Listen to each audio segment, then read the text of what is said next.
അതായത് ഇവരെ ഒരു തെരുവില്, കൊച്ചിയിൽ ഒരു തെരുവില് വീടുകൾ വെച്ച് അവിടെ പാർപ്പിച്ചിരിക്കുകയായിരുന്നു ഈ പോർച്ചുഗീസ് പട്ടാളക്കാർക്ക് കാമപൂരണത്തിനായി. അപ്പൊ ഈ വീടുകളിൽ താമസിക്കുന്ന ആ തെരുവിന് ആരോ ഒരു നായര് അമരാവതി തെരുവ് എന്ന് പേരിട്ടു. അതിപ്പോഴും ഉണ്ട്. ഫോർട്ട് കൊച്ചിയിൽ അമരാവതി തെരുവ് ഇപ്പോഴും ഉണ്ട്. നിങ്ങൾക്ക് അന്വേഷിച്ചറിയാം.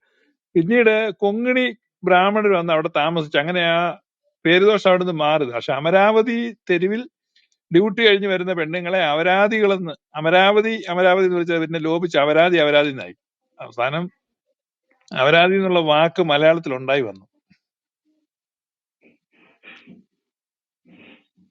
ഈ വാത്തുക്കുട്ടിയുടെ ഒക്കെ അമ്മച്ചിമാരാണ്. ഇനി ഒരു ക്രിസ്ത്യനൊരു ചോദ്യം കൂടെ ആയല്ലോ. അവരാതി ഉണ്ടാകുക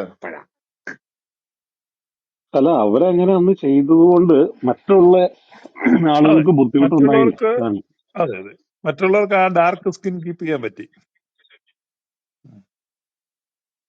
കാരണം അതൊക്കെ വലിയ കാര്യം കേട്ടോ. നമ്മൾ ചിന്തിക്കുന്നതിനേക്കാളൊക്കെ വലിയൊരു ത്യാഗം അവർ സഹിച്ചിരിക്കുന്നത്. പ്രത്യേകിച്ച് നമ്മൾ ഇവരെല്ലാം, ഞാൻ ഓരോ ഇവിടെ സീറോ മലബാറിലെ നമ്മൾ ഈ ഫുട്ബോൾ കളി വരുമ്പോഴേ ഈ ഇതെടുക്കുമല്ലോ, പെനാൽറ്റി കിക്ക് എടുക്കുമല്ലോ കോച്ചിച്ച. അപ്പൊ ആ ഗോളി നിൽക്കുന്ന നിപ്പ് കണ്ടിട്ടില്ലേ? അപ്പൊ ബാക്കി കളിക്കാരെല്ലാം ഉണ്ടെങ്കിൽ ആർക്കും സഹായിക്കാൻ പറ്റത്തില്ല ഗോളിയെ. കറക്റ്റ്. ആ ഗോളിയെ പോലെയാണ് ഈ മാത്തുക്കുട്ടിയുടെ ഒക്കെ അമ്മച്ചിമാരന്ന് നിന്നത്. ചാടി നിന്നല്ലേ.